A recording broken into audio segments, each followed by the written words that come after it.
Kerala cafe UK news ബുള്ളറ്റിനിലേക്ക് എല്ലാവർക്കും സ്വാഗതം. നോക്കാം ഇന്നത്തെ പ്രധാന വാർത്താ വിശേഷങ്ങൾ. ഡിജിറ്റൽ ഡ്രൈവിംഗ് ലൈസൻസ് ഈ വർഷം മുതൽ UK നിലവിൽ വരും. 45 ബില്യൺ പൗണ്ട് ലാഭിക്കുന്നതിനും കാര്യക്ഷമതയും വളർച്ചയും വർദ്ധിപ്പിക്കുന്നതിനുമായി പൊതുമേഖലാ സാങ്കേതികവിദ്യയിലെ പരിഷ്കാരങ്ങൾക്കൊപ്പം ഡിജിറ്റൽ ഡ്രൈവിംഗ് ലൈസൻസ് പോലെയുള്ള സേവനങ്ങളിലേക്കും രേഖകളിലേക്കും പ്രവേശനം ലളിതമാക്കാൻ UK സർക്കാർ ഒരു gov.uk വാലറ്റ് ആപ്പും ഈ വർഷം ആരംഭിക്കും. പ്രായനിയന്ത്രിത ഇനങ്ങൾ ഓൺലൈനായും നേരിട്ടും വാങ്ങുമ്പോൾ അവരുടെ പ്രായം തെളിയിക്കാൻ അവരുടെ ഫോണിൽ നിന്ന് ഡ്രൈവിംഗ് ലൈസൻസിന്റെ ഡിജിറ്റൽ പതിപ്പ് ഉപയോഗിക്കാനുള്ള ഓപ്ഷൻ ഇതുമൂലം ബ്രിട്ടീഷുകാർക്ക് ലഭിക്കും. അതോടൊപ്പം ഡ്രൈവ് ചെയ്യാനുള്ള അവകാശം തെളിയിക്കാനും ഇതുമൂലം സാധിക്കും. ഈ വർഷാവസാനം ലോഞ്ച് ചെയ്യുന്ന gov.uk വാലറ്റിന്റെ ആദ്യ ഡിജിറ്റൽ രേഖകളിൽ ഒന്നായിരിക്കും മൊബൈൽ ഡ്രൈവിംഗ് ലൈസൻസ്. ആത്യന്തികമായി ആളുകൾക്ക് അവരുടെ ഫോണിൽ നിന്ന് ഷോപ്പുകളിലോ ഓൺലൈനിലോ ഇതിലൂടെ പ്രായം തെളിയിക്കാൻ സാധിക്കുമെന്ന് സയൻസ് സെക്രട്ടറി പീറ്റർ കെയിൽ പ്രഖ്യാപിച്ചു. gov.uk വാലറ്റ് ഉപഭോക്താക്കൾക്ക് സർക്കാർ നൽകിയ രേഖകൾ അവരുടെ ഫോണിൽ സുരക്ഷിതമായി സൂക്ഷിക്കാനും ആവശ്യമുള്ളപ്പോൾ എളുപ്പത്തിൽ ഉപയോഗിക്കാനും അനുവദിക്കും. ആളുകൾ ഡിജിറ്റൽ ബാങ്ക് കാർഡ് ഉപയോഗിച്ച് പണമടക്കുമ്പോൾ ഉപയോഗിക്കുന്നത് പോലുള്ള മുഖം തിരിച്ചറിയൽ പരിശോധനകൾ ഉൾപ്പെടെയുള്ള ആധുനിക സ്മാർട്ട് ഫോണുകളിൽ നിർമ്മിച്ച സുരക്ഷാ ഫീച്ചറുകളുടെ സാങ്കേതികവിദ്യകളും ഉപയോഗിക്കും. ഒരു ഉപകരണം നഷ്ടപ്പെട്ടാലും ഡിജിറ്റൽ പ്രമാണങ്ങൾ കൂടുതൽ സുരക്ഷിതമായിരിക്കും എന്നാണ് ഇതിനർത്ഥം. 2027 അവസാനത്തോടെ ഗവൺമെന്റ്.uk വാലറ്റിൽ വെറ്ററൻ കാർഡുകൾ, DBS ചെക്കുകൾ, സർക്കാർ നൽകുന്ന മറ്റുള്ള ക്രെഡൻഷ്യലുകൾ എന്നിവയും ഉൾപ്പെടുത്തുമെന്ന് സയൻസ് സെക്രട്ടറി പറഞ്ഞു.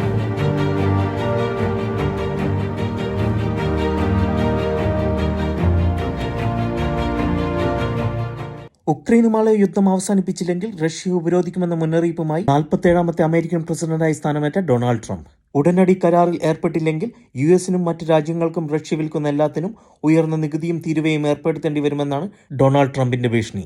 അധികാരത്തിലേറിയതിനു പിന്നാലെയുള്ള കുടിയേറ്റത്തെക്കുറിച്ചുള്ള ഡൊണാൾഡ് ട്രംപിന്റെ കർശന നിലപാട് ഇന്ത്യ ആശങ്കയോടെയാണ് കാണുന്നത്. അനധികൃത കുടിയേറ്റം നടത്തിയവരെ ആദ്യ 100 ദിവസത്തിനുള്ളിൽ തന്നെ ട്രംപ് തിരിച്ചയക്കാനുള്ള നടപടികൾ തുടങ്ങുമെന്ന് റിപ്പോർട്ടുകൾ ഉണ്ടായിരുന്നു. 20,000-ഓളം ഇന്ത്യക്കാരും പട്ടികയിലുണ്ടെന്നാണ് റിപ്പോർട്ടുകൾ. ഏകദേശം 40 ലക്ഷത്തോളം മെക്സിക്കൻ അനധികൃത അഭയാർത്ഥികളാണ് US-ൽ തങ്ങുന്നത്. അനധികൃതമായി US-ൽ തങ്ങുന്ന ഇന്ത്യക്കാരുടെ എണ്ണം ഏകദേശം 7.25 ലക്ഷമാണ്. 20,000-ഓളം ഇന്ത്യക്കാരെ അമേരിക്ക തിരിച്ചയച്ചേക്കും എന്ന റിപ്പോർട്ടിൽ ഇന്ത്യ കടുത്ത ആശങ്ക അറിയിച്ചു. ചാർട്ടേഡ് വിമാനങ്ങളിൽ ഇത്രയും ഇന്ത്യക്കാരെ തിരിച്ചയക്കാൻ അമേരിക്ക തീരുമാനിച്ചാൽ കേന്ദ്ര സർക്കാരിന് ഇത് വൻ വെല്ലുവിളിയാകും. പരസ്പരം ചർച്ച നടത്തി മാത്രമേ ഇത്തരം നടപടികൾ സ്വീകരിക്കാവൂ എന്ന നിലപാട് ഇന്ത്യ അമേരിക്കയെ അറിയിച്ചതായാണ് സൂചന.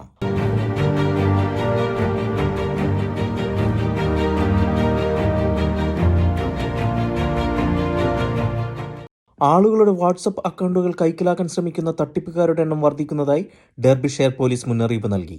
കോൺടാക്ട് ലിസ്റ്റിലുള്ള ആളുകളോട് പണം കടം വാങ്ങാൻ ആവശ്യപ്പെടുന്നതിനായി തട്ടിപ്പുകാർ ആളുകളുടെ വാട്സപ്പ് അക്കൗണ്ടുകൾ ഹാക്ക് ചെയ്യുന്നതിൽ പ്രകടമായ വർധനവ് കണ്ടതായി ഡെർബിഷെയർ പോലീസ് പറഞ്ഞു.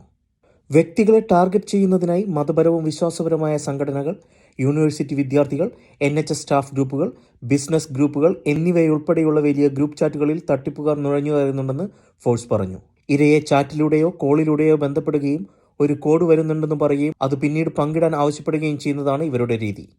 ഇത് പങ്കിടുന്നത് തട്ടിപ്പുകാരന് അക്കൗണ്ടിലേക്കും കോൺടാക്ട് ലിസ്റ്റിലേക്കും ആക്സസ് നൽകുകയും സുഹൃത്തുക്കളിൽ നിന്നും കുടുംബാംഗങ്ങളിൽ നിന്നും പണം എക്സ്ട്രാക്ട് ചെയ്യാൻ സാധിക്കുകയും ചെയ്യുമെന്ന് പോലീസ് പറയുന്നു. വാട്സാപ്പ് വഴി നിങ്ങൾക്ക് ലഭിക്കുന്ന ഒരു കോഡ് ഒരിക്കലും ഫോർവേഡ് ചെയ്യുകയോ വെളിപ്പെടുത്തുകയോ ചെയ്യരുതെന്ന് ഡെർബിഷെയർ പോലീസിലെ സൈബർ പ്രൊട്ടക്ഷൻ ഓഫീസറായ സമാന്ത ഹാൻകോക്ക് BBC-യോട് പറഞ്ഞു. അടുത്തിടെ നടന്ന വാട്സപ്പ് ഹാക്കിനിരയായ വ്യക്തിക്ക് 600 പൗണ്ടിലധികം നഷ്ടമായി. ഡെർബി സർവകലാശാലയിലെ ഒരു വിദ്യാർത്ഥി ഗ്രൂപ്പിൽ ഒരു ഗ്രൂപ്പ് കോളിൽ ചേരാൻ അവരുടെ വാട്സപ്പ് കോഡുകൾ അയക്കാൻ ആവശ്യപ്പെട്ട് അവരുടെ അധ്യാപകനെന്ന് കരുതുന്ന ഒരാൾ സന്ദേശം അയച്ചതായി MS ഹാൻകോക്ക് പറഞ്ഞു. ഒരു ടാക്സി ഡ്രൈവറുടെ വാട്സപ്പിന്റെ നിയന്ത്രണം ഏറ്റെടുത്ത ഒരു തട്ടിപ്പുകാരൻ അവർ മുൻകൂട്ടി ബുക്ക് ചെയ്തിട്ടുള്ള ജോലികൾക്കുള്ള പേയ്മെന്റുകൾ ചോദിക്കുന്നതായി ഹാൻകോക്ക് കൂട്ടിച്ചേർത്തു. വാട്സപ്പ് ത്രൂ മോഷ്ടിച്ച ഫണ്ടുകൾ നൈജീരിയൻ കറൻസിയിലേക്ക് പരിവർത്തനം ചെയ്യുന്നതായും ഉദ്യോഗസ്ഥർ അറിയിച്ചു. ഇത്തരത്തിലുള്ള കുറ്റകൃത്യങ്ങൾ UK-യിലും വിദേശത്തും സംഭവിക്കാമെന്ന് MS ഹാൻകോക്ക് കൂട്ടിച്ചേർത്തു. വിശ്വാസവും മതപരമായ ഗ്രൂപ്പുകളും അഴിമതിക്കാരുടെ പ്രധാന ലക്ഷ്യമാണെന്ന് ഓഫീസർമാർ പറയുന്നു. വാട്സപ്പ് അക്കൗണ്ട് ഹാക്ക് ചെയ്യപ്പെട്ടു കഴിഞ്ഞാൽ അവർ നിങ്ങളുടെ പേരും ചിത്രവും ഉപയോഗിച്ച് ബന്ധുക്കൾക്കും സുഹൃത്തുക്കൾക്കും മെസ്സേജുകൾ അയച്ച് പണം ആവശ്യപ്പെടുകയാണ് അവരുടെ രീതി. ഹാക്ക് ചെയ്യപ്പെടുന്ന വാട്സപ്പ് അക്കൗണ്ടുകൾ മെമ്പർ അയക്കുന്ന ഗ്രൂപ്പുകളിൽ കയറി മറ്റുള്ളവർക്ക് ലഭിക്കുന്ന കോഡുകൾ ഷെയർ ചെയ്തിട്ടുണ്ടെങ്കിൽ തങ്ങൾ പോലീസിനെ വിവരമറിയിച്ച് പ്രശ്നം സോൾവ് ചെയ്യാൻ സഹായിക്കുമെന്നും പറയുന്നതും ഇവരുടെ തട്ടിപ്പ് രീതിയാണ്. പണം ആവശ്യപ്പെട്ടുകൊണ്ടുള്ള മെസ്സേജ് കിട്ടുകയാണെങ്കിൽ അവരുടെ വാട്സപ്പ് നമ്പറുകളിൽ വിളിക്കാതെ മൊബൈൽ ഫോൺ നമ്പറുകളിൽ വിളിച്ച് മെസ്സേജ് സ്ഥിരീകരിക്കണമെന്നും പോലീസ് ആവശ്യപ്പെടുന്നു. കൂടുതൽ UK, യൂറോപ്പ്, ഓസ്ട്രേലിയൻ, അമേരിക്കൻ വാർത്തകൾക്കായി ചാനൽ ദയവായി സബ്സ്ക്രൈബ് ചെയ്യുക.